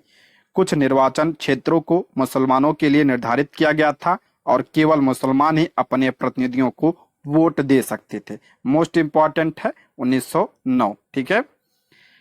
आगे, poverty and un British rule in India, बहुत इंपॉर्टेंट पुस्तक है। Poverty and un British rule in India नामक पुस्तक किसने लिखा? तो दादा भाई नौरोजी की पुस्तक है ये। ऑप्शन ए इसका राइट आंसर हो जाएगा। दादा भाई नौरोजी ने poverty and un British rule in India पुस्तक लिखी। दादा भाई नौरोजी की बात करें तो इन्हें grand old man of India के नाम से भी जाना जाता है, वयो वृद्ध के नाम से इन्हें जाना जाता है। ठीक है, वह ब्रिटिश संसद का सदस्य बनने वाले पहले भारतीय थे। बहुत इंपॉर्टेंट, कई बार पूछा गया है। उन्होंने लंदन इंडियन सोसाइटी और ईस्ट इंडिया एसोसिएशन की स्थापना में सहायता की। 1885 में नौरोजी बॉम्बे प्रेसिडेंसी एसोसिएशन के उपाध्यक्ष बने थे। 1886 बहुत इंपॉर्टेंट है, 1893 और 1906 में 3 बार कांग्रेस के अध्यक्ष रह चुके हैं। मैंने बताया था कि दादा भाई नौरोजी कितनी बार, तो 3 बार कांग्रेस के अध्यक्षता कर चुके हैं। तो आपका पहला 1886 में, ये कहाँ पे हुआ था, कलकत्ता में। दूसरा आपका 1893, ये कहाँ पे, लाहौर में। और तीसरा आपका हुआ, इन्होंने किया था 1906 में। कहाँ पे हुआ था ये, कलकत्ता में हुआ था। ठीक है, इसको भी ध्यान रखिएगा। अगला है 1940 में विनोबा भावे ने व्यक्तिगत सत्याग्रह कहाँ से आरंभ किया था। मोस्ट इंपॉर्टेंट है ये। 1940 में विनोबा भावे ने व्यक्तिगत सत्याग्रह कहाँ से आरंभ किया था, तो पवनार महाराष्ट्र से। ऑप्शन सी इसका राइट आंसर हो जाएगा। व्यक्तिगत सत्याग्रह का प्रारंभ 17 अक्टूबर 1940 में वर्धा के निकट पवनार ग्राम से शुरू किया। किसने शुरू किया था? ठीक है, पहले सत्याग्रही कौन थे, तो विनोबा भावे थे। ठीक है, दूसरे कौन थे, बहुत इंपॉर्टेंट है, पूछा गया प्रश्न है, जवाहरलाल नेहरू थे। और तीसरे सत्याग्रही कौन थे, तो ब्रह्मदत्त थे। तीनों का नाम ध्यान रखिएगा, ये मोस्ट इंपॉर्टेंट है। आगे, भूदान आंदोलन किसने शुरू किया था? भूदान आंदोलन, तो ये अभी आपका विनोबा भावे ने शुरू किया था। ऑप्शन सी इसका करेक्ट आंसर हो जाएगा। भूदान आंदोलन की शुरुआत महात्मा गांधी के शिष्य विनोबा भावे ने अप्रैल 1951 में की थी। डेट ध्यान रखिएगा, ये 1951। इसकी शुरुआत तेलंगाना के पोचमपल्ली से हुई थी। ये भी ध्यान रखिएगा, शुरुआत कहाँ से हुई थी, पोचमपल्ली से। इसे रक्तहीन क्रांति के रूप में भी जाना जाता है, जो भारत में एक स्वैच्छिक भूमि सुधार आंदोलन था। अगला है नेशनल कॉलेज और बिहार विद्यापीठ का शिलान्यास किसने किया था? कई बार पूछा गया है ये। नेशनल कॉलेज और बिहार विद्यापीठ का शिलान्यास किसने किया था? तो महात्मा गांधी जी ने किया था। ऑप्शन सी इसका करेक्ट आंसर हो जाएगा। बिहार विद्यापीठ एक भारतीय शैक्षणिक संस्थान है जिसकी स्थापना 6 फरवरी 1921 को मोहनदास करमचंद गांधी ने किया था। ठीक है, शिलान्यास किया था। इसकी शुरुआत पटना में श्री डॉक्टर राजेंद्र प्रसाद ने की थी और जमीन मौलाना मजरूल हक ने दिया था, दान में दिया था। ये ध्यान रखिएगा, जमीन किसने दान में दी थी, पूछा गया प्रश्न है, तो मजरूल हक ने। मौलाना मजरूल हक इसके पहले क्या थे, चांसलर यानी कुलपति थे। और डॉक्टर राजेंद्र प्रसाद इसके क्या थे, पहले प्राचार्य थे। ठीक है, आगे बढ़ते हैं। 1857 का विद्रोह कहां से शुरू हुआ था? सभी को पता होगा, इंपॉर्टेंट है, मेरठ से शुरू हुआ था ये। ऑप्शन सी इसका करेक्ट आंसर हो जाएगा। भारतीय सिपाही विद्रोह, जिसे सिपाही विद्रोह प्रथम स्वतंत्रता संग्राम के नाम से भी जाना जाता है। ठीक है, 1857 में भारत में ब्रिटिश शासन के खिलाफ हुआ था। यह ब्रिटिश ईस्ट इंडिया कंपनी की सेवा में भारतीय सैनिकों यानी सिपाहियों द्वारा 10 मई 1857 को मेरठ से शुरू हुआ था। ठीक है, और ये किसके समय में हुआ था, तो करजन के समय, कैनिंग के समय हुआ था। ठीक है, लॉर्ड कैनिंग के समय में यह हुआ था। अगला है निम्नलिखित में से कौन अखिल भारतीय किसान कांग्रेस के पहले महासचिव थे? अखिल भारतीय किसान कांग्रेस के पहले महासचिव कौन थे? तो आपका हो जाएगा ऑप्शन बी इसका करेक्ट आंसर हो जाएगा, एम.जी. रंगा। Option B. देखिए, अखिल भारतीय किसान सभा की स्थापना अप्रैल 1936 में भारतीय राष्ट्रीय कांग्रेस के लखनऊ सत्र में अखिल भारतीय किसान कांग्रेस के रूप में की गई थी। कब की गई थी? 1936 में, लखनऊ में। सहजानंद सरस्वती जो बिहार किसान सभा आंदोलन के प्रणेता और बिहार प्रांतीय किसान सभा, ये भी इंपॉर्टेंट है, बिहार प्रांतीय किसान सभा की स्थापना 1929 में किसने किया था? स्वामी सहजानंद सरस्वती। अखिल भारतीय किसान सभा की क्या थे? ये अध्यक्ष थे। सहजानंद सरस्वती जो है इसके क्या थे? अध्यक्ष थे अखिल भारतीय किसान सभा की। और एम.जी. रंगा अखिल भारतीय किसान कांग्रेस के क्या थे? पहले महासचिव थे। ठीक है, नेक्स्ट बढ़ते हैं। झंडा गीत विजयी विश्व तिरंगा प्यारा के लेखक कौन है? झंडा गीत किसने लिखा था? तो आपका श्याम लाल गुप्ता पार्षद। ऑप्शन ए इसका राइट आंसर हो जाएगा, ऑप्शन ए। अगला है, अंतरिम सरकार में वित्त मंत्री कौन थे? इंपॉर्टेंट है ये, अंतरिम सरकार में वित्त मंत्री कौन थे? तो इसका करेक्ट आंसर हो जाएगा आपका ऑप्शन ए, लियाकत अली खान वित्त मंत्री थे, ऑप्शन ए इसका करेक्ट आंसर हो जाएगा। ठीक है, ऑप्शन ए इसका राइट आंसर हो जाएगा। अगला बढ़ते हैं, भारत में किस गवर्नर जनरल के शासनकाल में रेलवे लाइन की स्थापना की गई थी? सभी को पता होगा किसके समय में, तो लॉर्ड डलहौजी के समय में, ऑप्शन बी इसका राइट आंसर हो जाएगा। पहली रेल कब चली थी? तो 1853 में। कहां से कहां तक? तो मुंबई से ठाणे के बीच यह चली थी, किसके समय में? तो डलहौजी के समय में। ठीक है, नेक्स्ट बढ़ते हैं, किस राजा ने सबसे पहले पाटलिपुत्र को मगध की राजधानी बनाया था? मगध की राजधानी पाटलिपुत्र किसने बनाया था? तो उदयन ने बनाया था, ऑप्शन ए इसका राइट आंसर हो जाए। इंपॉर्टेंट है ये, आपके लिए पूछा जा सकता है एग्जाम में, ये ऑप्शन ए इसका करेक्ट आंसर हो जाए। उदयन जो है किस वंश का था? तो आपका हर्यक वंश का शासक था। अगला है, गौतम बुद्ध ने अपना पहला उपदेश कहाँ दिया था? गौतम बुद्ध ने पहला उपदेश कहाँ पे दिया था? तो सारनाथ में पहला उपदेश दिया था। अब पहले उपदेश को क्या कहा जाता है? तो धर्म चक्र प्रवर्तन कहा जाता है, ये भी ध्यान रखिएगा, धर्म चक्र प्रवर्तन कहा जाता है गौतम बुद्ध के पहले उपदेश को। और कहाँ पे दिया था? सारनाथ में दिया था। श्रावस्ती की बात करें तो गौतम बुद्ध ने सर्वाधिक उपदेश कहाँ पे दिया था? तो आपका जो है श्रावस्ती में दिया था। ठीक है, सर्वाधिक उपदेश जो है कहाँ पे? श्रावस्ती में दिया था। और कुशीनगर में अंतिम उपदेश दिया था। ठीक है, ये भी ध्यान रखिएगा। ठीक, आगे, भारतीय पुरातत्व सर्वेक्षण के पहले महानिदेशक कौन थे? तो अलेक्जेंडर कनिंघम जो है भारतीय पुरातत्व सर्वेक्षण के पहले महानिदेशक थे, ऑप्शन ए इसका करेक्ट आंसर हो जाएगा। ठीक है, इसकी स्थापना कब हुई थी? तो 1861 में इसकी स्थापना हुई थी और अलेक्जेंडर कनिंघम को इसका पहला महानिदेशक नियुक्त किया गया था। ठीक, अगला है, कौटिल्य का अर्थशास्त्र कितने अधिकरणों में विभाजित है? ये पूछा गया प्रश्न है, तो इसका राइट आंसर हो जाएगा ऑप्शन ई, ऑप्शन ई इसका करेक्ट आंसर हो जाएगा। कितने अधिकरण है इसमें? तो 15 अधिकरण है। ठीक है, कौटिल्य की अर्थशास्त्र में 15 अधिकरण, 150 अध्याय, 180 उपविभाग तथा 6000 श्लोक हैं। ठीक है, अगला है, मेगास्थनीज किसका दूत था? इंपॉर्टेंट है, मेगास्थनीज जो है किसका राजदूत था? तो ये आपका सेल्यूकस निकेटर का राजदूत था, ऑप्शन ए इसका करेक्ट आंसर हो जाएगा, ऑप्शन ए। किसके समय में आया था ये? तो चंद्रगुप्त द्वितीय के समय में यह भारत आया था। ठीक है, ये काफी समय तक मौर्य दरबार में निवास किया और इसने भारत में जो कुछ देखा सुना उसको इंडिका नामक अपने एक ग्रंथ में लिपिबद्ध किया था। इसकी पुस्तक ध्यान रखिएगा। ठीक है, इंडिका। ठीक, नेक्स्ट, फाहियान निम्नलिखित में से किस सम्राट के शासनकाल के दौरान भारत आया था? फाहियान चीनी यात्री था, किसके समय में भारत आया था? तो आपका चंद्रगुप्त द्वितीय के समय में भारत आया था, ऑप्शन क्या हो जाएगा? सी इसका करेक्ट आंसर हो जाएगा। चंद्रगुप्त द्वितीय विक्रमादित्य के समय में यह भारत आया था, ऑप्शन सी। अगला है, अमृता देवी बिश्नोई राष्ट्रीय पुरस्कार किस लिए दिया जाता है? अमृता देवी बिश्नोई राष्ट्रीय पुरस्कार एनसीईआरटी में दिया है ये, तो किस लिए दिया जाता है? तो वन्य जीव संरक्षण के लिए यह पुरस्कार दिया जाता है, ऑप्शन ए इसका राइट आंसर हो जाएगा। भारत सरकार के द्वारा वन्य जीव संरक्षण हेतु अमृता देवी बिश्नोई राष्ट्रीय पुरस्कार की व्यवस्था की गई है। यह पुरस्कार अमृता देवी बिश्नोई की स्मृति में दिया जाता है, जिन्होंने 1731 में राजस्थान में जोधपुर के पास खजराली गांव में खेजड़ी वृक्षों को बचाने हेतु 363 लोगों के साथ अपने आप को बलिदान कर दिया था। ये ध्यान रखिए, इंपॉर्टेंट है ये।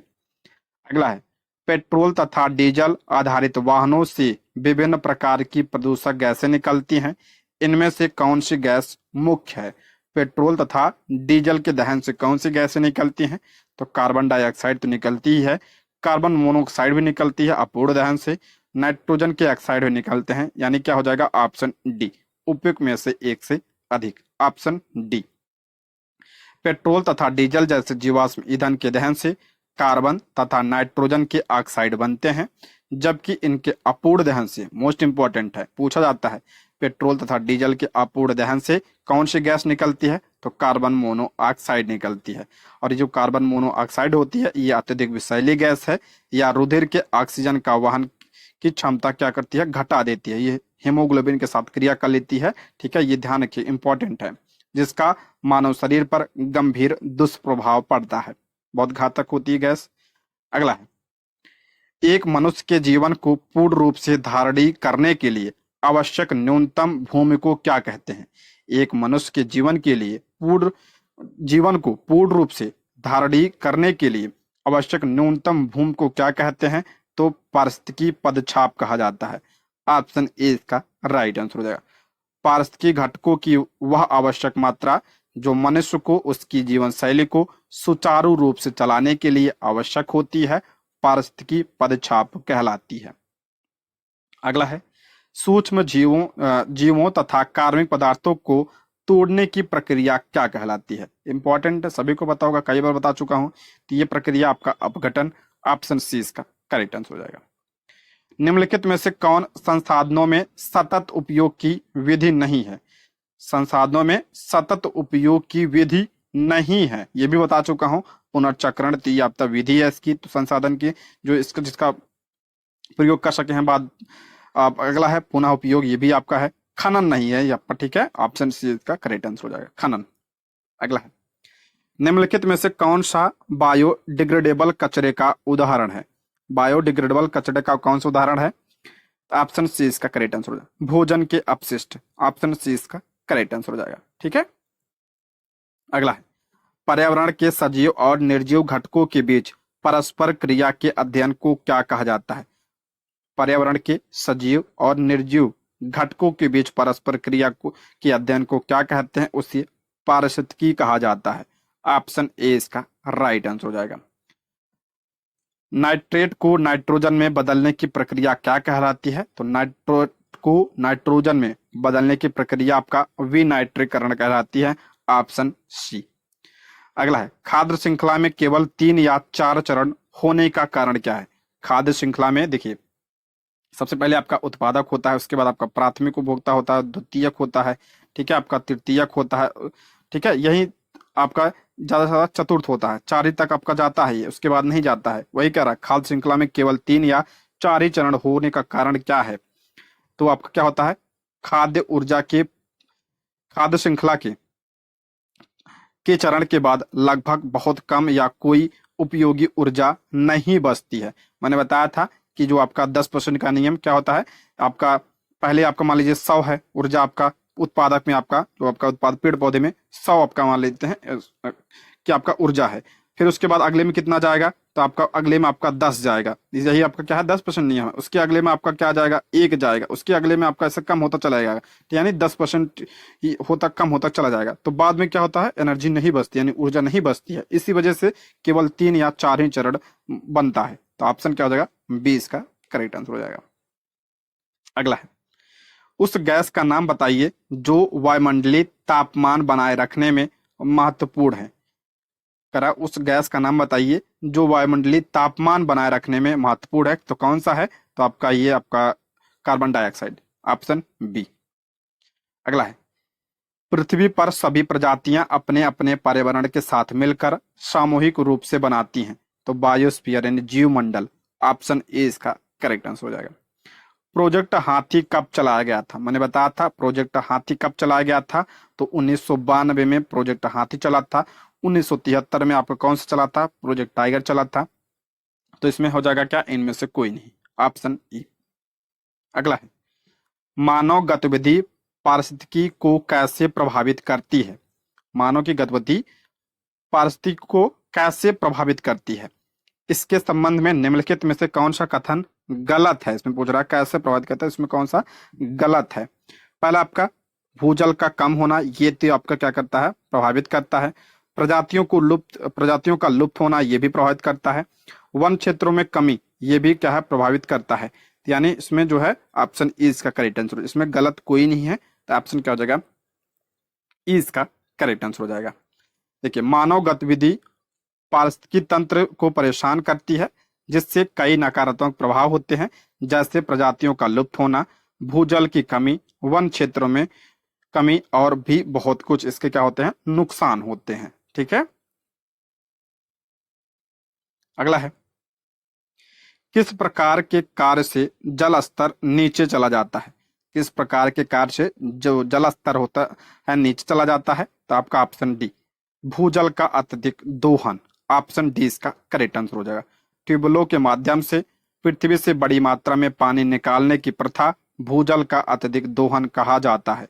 इसके परिणाम स्वरूप जल स्तर गिर सकता है, साथ ही इसके परिणाम स्वरूप शुष्क वातावरण भी उत्पन्न हो सकता है। अगला है, सिमलीपाल राष्ट्रीय उद्यान भारत के किस राज्य में स्थित है? सिमलीपाल राष्ट्रीय उद्यान भारत के किस राज्य में है? तो ध्यान रखिएगा, आपका उड़ीसा में है। ऑप्शन में है नहीं है, तो इसलिए क्या हो जाएगा? ऑप्शन ई, इनमें से कोई नहीं। ऑप्शन ई इसका करेक्ट आंसर। सिमलीपाल राष्ट्रीय उद्यान आपका उड़ीसा में है। उड़ीसा में एक और है आपका कड़िका राष्ट्रीय उद्यान। ठीक है, कड़िका राष्ट्रीय उद्यान भी आपका कहाँ पे है? उड़ीसा में है। उत्तराखंड की बात करें तो आपका जिम कार्बेट हो गया, और राजाजी नेशनल पार्क हो गया, फूलों की घाटी हो गया, ये सब उत्तराखंड में है। असम की बात करें तो काजीरंगा हो गया, यहाँ पे नामेरी हो गया, देहिंग पटकाई हो गया, ये आपका असम में है।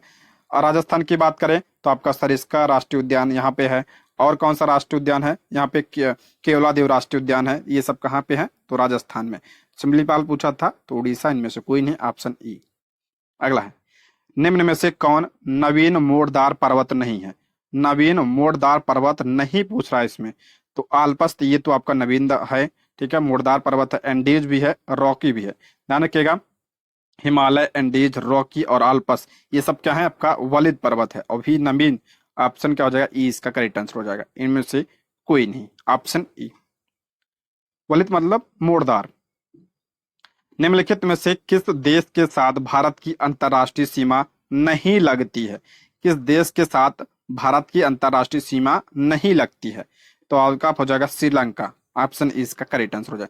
देखिए, आपका यहाँ अफगानिस्तान है, थोड़ी सीमा लगती है भारत की, पाकिस्तान की भी लगती है यहाँ पे देखिए। ठीक है, चीन की से भी लगती है, नेपाल, भूटान, आपका हो जाएगा बांग्लादेश, म्यांमार। ठीक है, ये आपका श्रीलंका नहीं होगा, तो ऑप्शन डी इसका करेक्ट आंसर हो जाएगा। अगला है, निम्नलिखित में से कौन सा तट पश्चिमी तट का भाग नहीं है? देखिए, करा कौन सा तट पश्चिमी तट का भाग नहीं है? देखिए, मैंने बताया था ये आपका क्या है? पश्चिमी तट है। ये आपका क्या है? पूर्वी तट है। तो पश्चिमी तट पे देखिए, आपका ये जो तट होता है गुजरात वाला तट, इसे क्या कहते हैं? काठियावाड़ तट कहते हैं। और ये आपका जो है आपका गोवा और इधर वाला तट होता है, ये आपका कोंकण तट होता है। और ये आपका केंद्रीय तट है। यहाँ पे देखिए केरल और कर्नाटक, केरल वाला तट होता है, मालाबार तट है।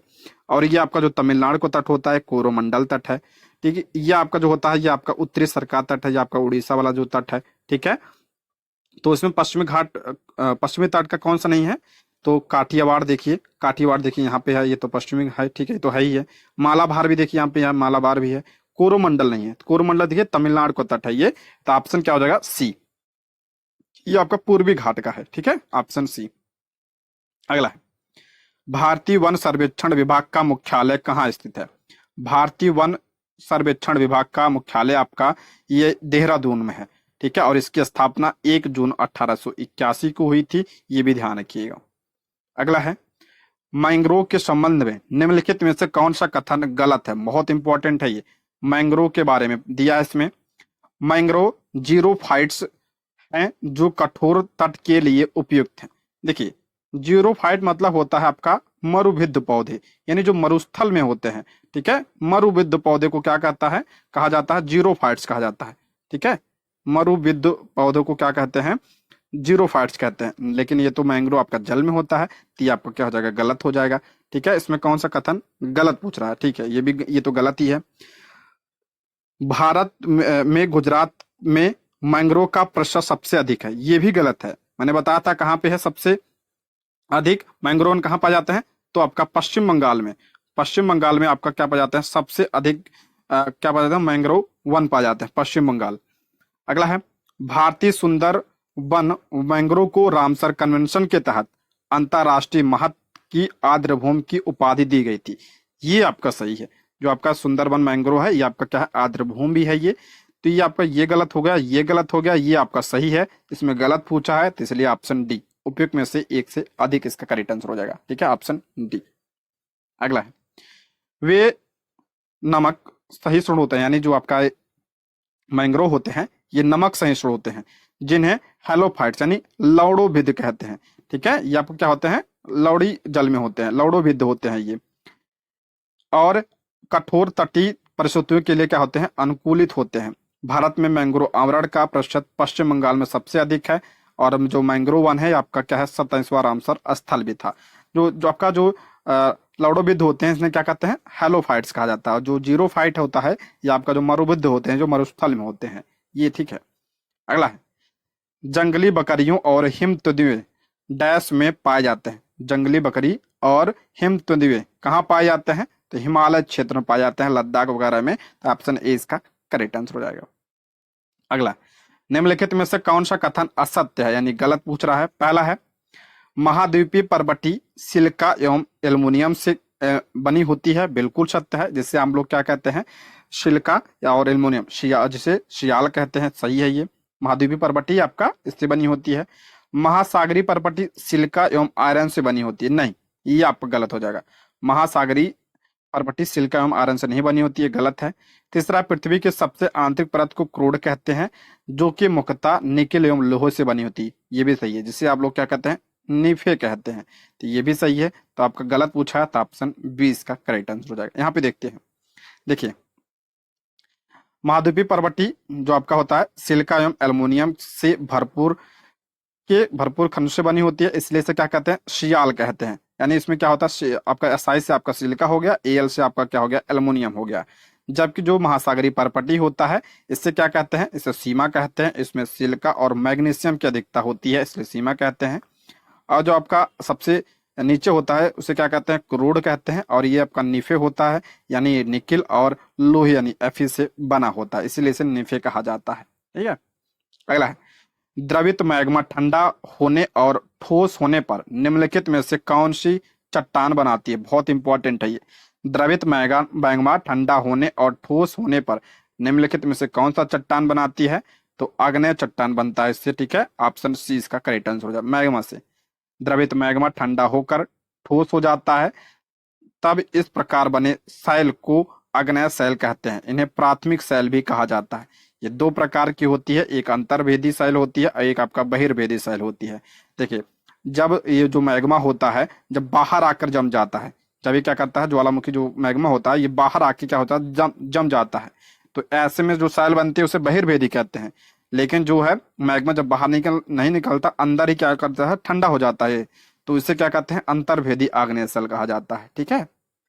अगला है, निम्नलिखित में से कौन सा कथन असत्य है। इसमें असत्य कथन पूछा है, ध्यान से सुनिएगा इसको। पहला है, भूकंप के अंतर्गत भूपर्वती के नीचे का वह स्थान जहां कंपन प्रारंभ होता है उद्गम केंद्र कहलाता है। बिल्कुल सत्य है। जहां से आपका कंपन प्रारंभ होता है उसे उद्गम केंद्र कहते हैं। और उद्गम केंद्र के भू सतह पर उसके निकटतम स्थान को अधिकेंद्र कहते हैं। और जो आपका ये आपका उद्गम केंद्र होता है, इसके जो पृथ्वी सतह होता है वहां पे क्या होता है, अधिकेंद्र होता है। तो ये भी सही है। भूकंप की तीव्रता सिस्मोग्राफ से नापते हैं, ये भी सही है। तो असत्य पूछा है, तो ऑप्शन ई, इनमें से कोई नहीं। देखिए यहां समझते हैं, स्थल प्लेटों के गति करने पर पृथ्वी की सतह पर कंपन होता है और यह कंपन पृथ्वी के चारों ओर गति करता है। इस कंपन को क्या कहते हैं, तो भूकंप कहते हैं। भूपर्वती के नीचे का वह स्थान जहां कंपन आरंभ होता है उसे उद्गम केंद्र यानी फोकस कहते हैं। देखिए आपका क्या है, यहाँ से प्रारंभ हो रहा है, मान लीजिए भूकंप, तो ये आपका क्या है, उद्गम केंद्र, यानी इसे यहाँ से उद्गम हो रहा है, यानी तो आप इसे फोकस कहते हैं। और इसके ऊपर का जो पृथ्वी वाला क्षेत्र होता है उसे क्या कहते हैं, उसे एपी सेंटर कहते हैं, यानी अधिकेंद्र कहते हैं। तथा उद्गम केंद्र की सतह पर उसके निकटतम स्थान को क्या कहते हैं, अधिकेंद्र कहते हैं। अधिकेंद्र से कंपन बाहर की ओर तरंगे के रूप में गमन करता है और अधिकेंद्र के निकट भाग में सर्वाधिक हान होती है। जो आपका जितना निकट होगा यहाँ पे उतना ही ये क्या होगा, हाँ नुकसान होता है, यहाँ पे तेज होता है भूकंप। ऐसे दूरी बढ़ती जाएगी तो ये आपका भूकंप का जो होता है क्षमता कम होती जाती है। ठीक है। अगला है, अंतरिक्ष से प्रवेश करने वाले उल्कापिंड वायुमंडल की किस परत में आने पर जल जाते हैं। इंपॉर्टेंट प्रश्न है, सभी को पता होगा। किस मंडल में जलते हैं, तो मध्य मंडल में जलते हैं। ठीक है, मध्य मंडल में उल्कापिंड जलते हैं, क्योंकि क्या होता है, सबसे ठंडा मंडल होता है। तो इसमें ऑप्शन में नहीं है, तो ऑप्शन ई इसका करेक्ट आंसर हो जाएगा। ठीक है, ऑप्शन ई। क्षोभ मंडल में आपका क्या होता है, मौसम संबंधी जितने घटनाएं होती हैं क्षोभ मंडल में होता है। ठीक है, समताप मंडल में ओजोन परत पाई जाती है, वायुयान वगैरह यहाँ पे उड़ते हैं। मध्य मंडल की बात करते हैं तो मध्य मंडल आपका ठंडा मंडल है। ठीक है। नेक्स्ट, निम्नलिखित में से किन कारकों पर किसी वनस्पति की वृद्धि निर्भर करती है? किन कारकों पर किसी वनस्पति की वृद्धि निर्भर करती है? तो ये आपका हो जाएगा तापमान पर तो निर्भर ही करती है, नमी पर भी निर्भर करती है, नमी तो होनी चाहिए, मिट्टी की परत की मोटाई पर भी निर्भर करती है वनस्पति की वृद्धि। तो ऑप्शन डी, एक से अधिक, ऑप्शन डी। देखिए, वनस्पति की वृद्धि तापमान एवं नमी पर निर्भर करती है। इसके अलावा ढाल एवं मिट्टी की परत की मोटाई जैसे कारकों पर भी यह निर्भर करती है। किसी भी स्थल की ऊंचाई एवं वनस्पति की विशेषताएं एक दूसरे से संबंधित है, यानी ऊंचाई भी संबंधित है इससे। ऊंचाई में परिवर्तन के साथ जलवायु में परिवर्तन होता है। इसके कारण प्राकृतिक वनस्पति में भी बदलाव आता है, सभी को पता होगा। ठीक है, ऊंचाई के साथ भी आपका वनस्पतियां चेंज होती रहती हैं। अगला है, बिहार का सर्वाधिक वर्षा वाला जिला कौन सा है? बिहार का सर्वाधिक वर्षा वाला जिला कौन सा है? सबसे ज्यादा वर्षा कहाँ पे होती है? तो किशनगंज में होती है। ऑप्शन ए इसका करेक्ट आंसर हो जाएगा। अगला प्रश्न है, बिहार विधानसभा में अनुसूचित जाति के उम्मीदवारों के लिए कितने सीटें आरक्षित हैं? इंपॉर्टेंट प्रश्न है, विधानसभा में पूछ रहा है। अनुसूचित जाति यानी 80 की बात कर रहे हैं, यहाँ पे ध्यान रखिएगा। 80 की बात करते हैं, कितनी सीटें आरक्षित हैं? तो 38 सीटें आरक्षित की गई हैं विधानसभा में।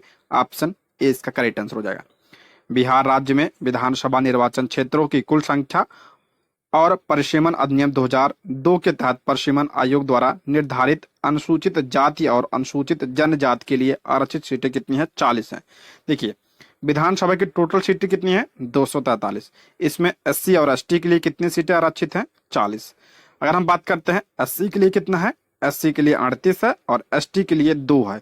ठीक है, एसटी के लिए यानी अनुसूचित जो आपका जनजाति है, अनुसूचित जनजाति के लिए 2 सीटें हैं और अनुसूचित जाति के लिए कितनी है? 38 सीटें हैं। तो इसको ध्यान रखिएगा। अगला है, बिहार विधान परिषद की पहली बैठक किस वर्ष बुलाई गई थी? बिहार विधानसभा की पहली बैठक किस वर्ष बुलाई गई थी? तो ये बुलाई गई थी आपका 1913 में। Option B.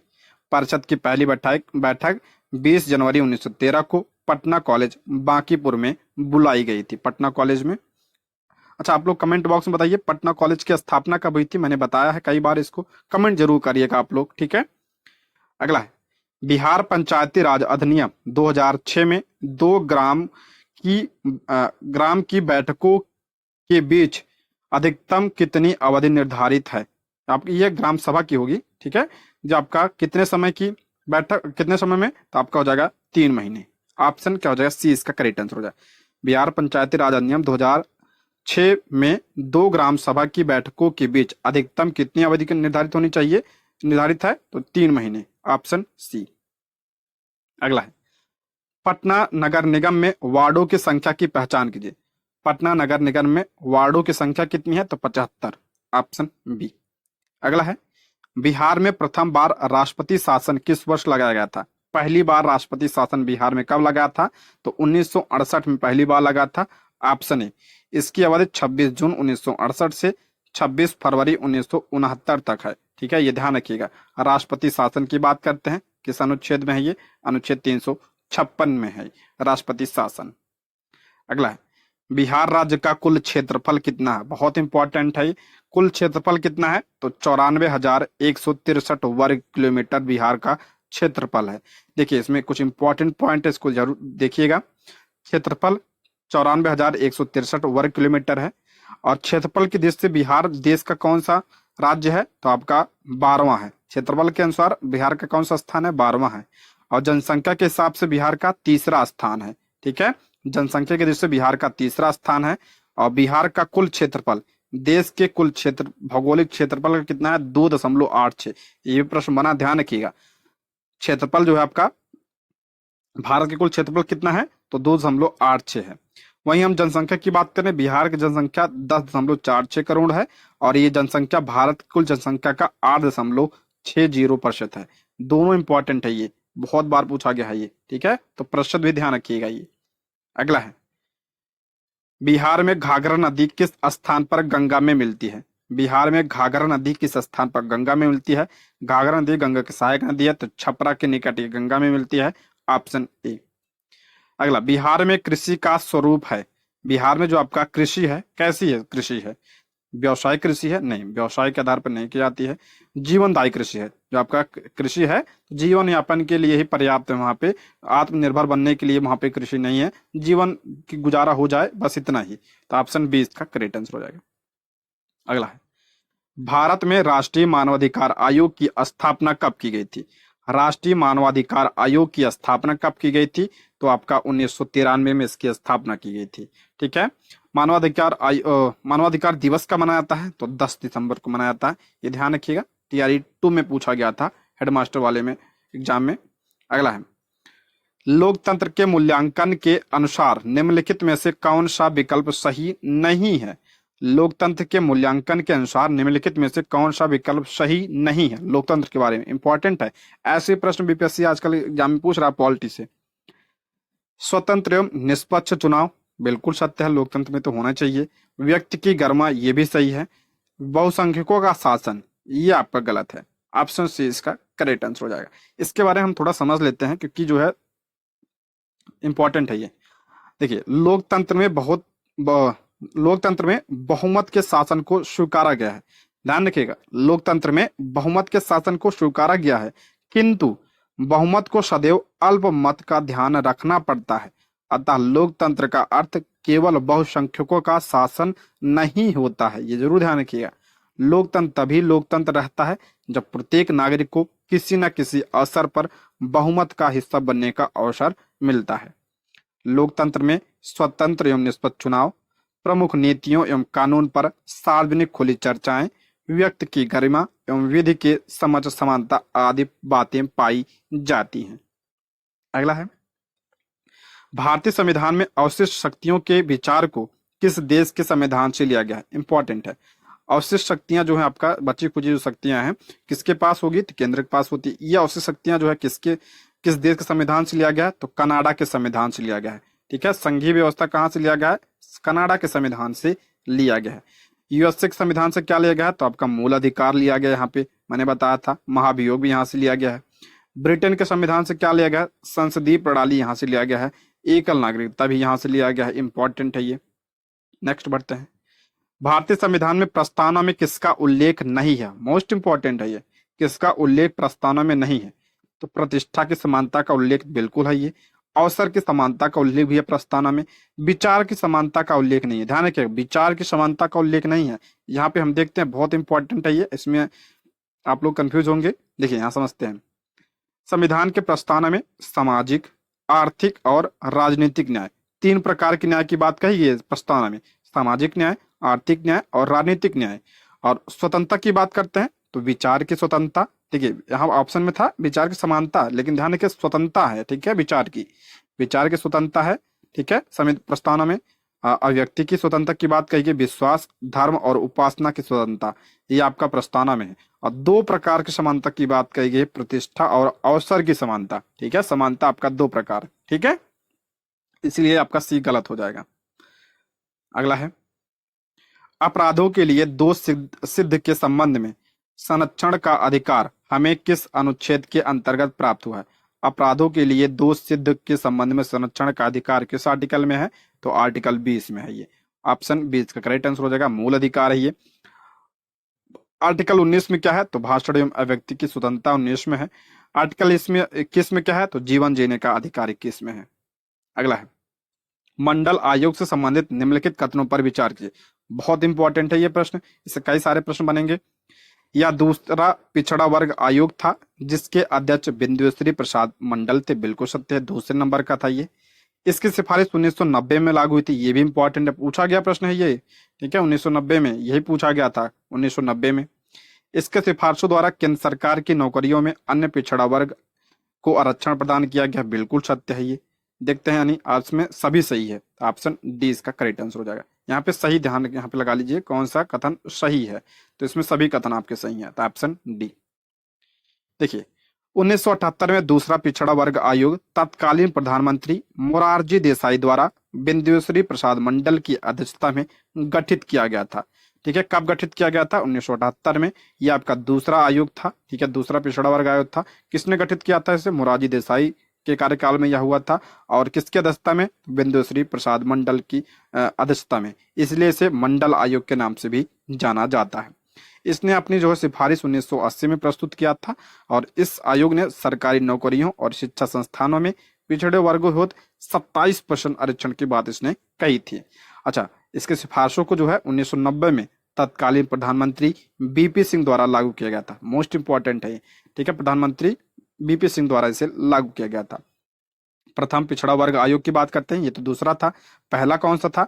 इसका गठन कब हुआ था? 1953 में काका साहब कालेलकर की अध्यक्षता में इसका गठन किया गया था, पहले पिछड़ा वर्ग आयोग की। इंपॉर्टेंट है ये, ठीक है, पूछा जा सकता है। अगला है एशियाई कुश्ती चैंपियनशिप 2024 का आयोजन किस देश में किया जा रहा है? तो ये आपका कहाँ पे किया गया? किर्गिस्तान। ऑप्शन क्या हो जाएगा? सी इसका करेक्ट आंसर हो जाएगा। Next, US India tax forum का प्रमुख किससे नियुक्त किया गया है? यूएस इंडिया टैक्स फोरम का अध्यक्ष आपका तरुण बजाज को नियुक्त किया गया है। Option A. अगला है हाल ही में एसबीआई में संयुक्त निदेशक, ध्यान रखिए संयुक्त निदेशक की बात कर रहा है, के रूप में किससे नियुक्त किया गया है? तो संयुक्त निदेशक बने हैं आपके एसबीआई के अनुराग कुमार। ऑप्शन बी इसका करेक्ट आंसर हो जाएगा। अगला प्रश्न है हाल ही में जारी साइबर अपराध सूचकांक में भारत का स्थान क्या है? विश्व साइबर अपराध सूचकांक में भारत का स्थान क्या है? 10वें स्थान पे भारत है। ऑप्शन ए इसका राइट आंसर हो जाएगा। अगला, कौन सा देश नाटो का 32वां सदस्य है? बहुत इंपॉर्टेंट है ये। नाटो का 32वां सदस्य कौन सा बना है? तो स्वीडन बना है, ठीक है। ऑप्शन बी इसका करेक्ट आंसर हो जाएगा। नाटो की बात करें तो इसकी स्थापना 1949 में हुई थी। इसका मुख्यालय कहाँ पे है? इंपॉर्टेंट है, इसका मुख्यालय आपका ब्रुसेल्स बेल्जियम में है। ब्रुसेल्स बेल्जियम में इसका मुख्यालय है, ठीक है। 1949 में इसकी स्थापना हुई थी। इसमें आपका अगर पूछा जाए 31वां सदस्य देश कौन था? तो फिनलैंड। फिनलैंड आपका 31वां था और आपका 32वां कौन बना है? तो स्वीडन बन गया है। Option B. अगला है फिनटेक फर्म भारत पे ने किसे पूर्णकालिक मुख्य कार्यकारी अधिकारी के रूप में नियुक्त किया है? तो किसे नियुक्त किया है? तो नलिन नेगी को। Option B. अगला है दुनिया के सबसे व्यस्त एयरपोर्ट की लिस्ट में दिल्ली एयरपोर्ट की रैंक क्या है? दिल्ली एयरपोर्ट की रैंक आपका व्यस्ततम में आपका 10वां नंबर है, ठीक है। ऑप्शन बी इसका करेक्ट आंसर है, ऑप्शन बी। अगला है हाइब्रिड पिच तकनीक का उपयोग करने वाला भारत का पहला स्टेडियम कौन सा है? हाइब्रिड पिच तकनीक का उपयोग करने वाला भारत का पहला स्टेडियम कौन सा है? तो धर्मशाला स्टेडियम। ऑप्शन सी इसका राइट आंसर है।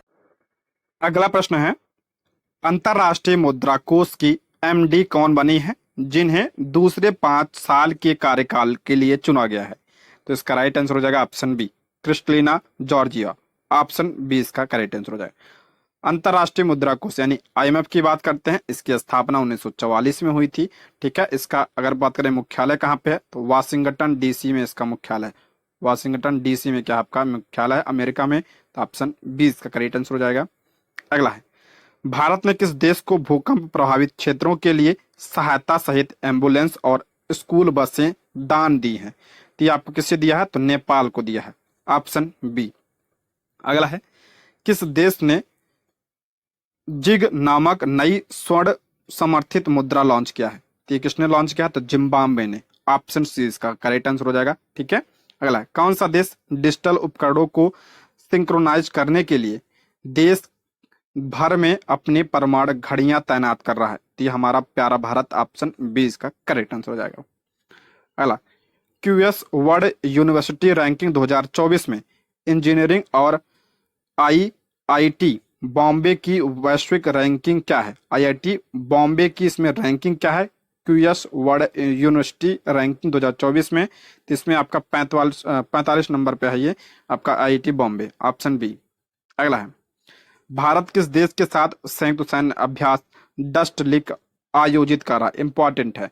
तो आपका एक भारत और उज्बेकिस्तान के बीच यह होता है। ऑप्शन बी इसका करेक्ट आंसर हो जाएगा। ऑप्शन बी इसका राइट आंसर हो जाएगा। आप लोग कमेंट बॉक्स में बताइए उज्बेकिस्तान की राजधानी क्या है और उसकी मुद्रा क्या है, कमेंट जरूर करिएगा। और वीडियो कैसी लगी ये भी जरूर बताइएगा, ठीक है। ये रहे आज के प्रश्न। Thank you for watching.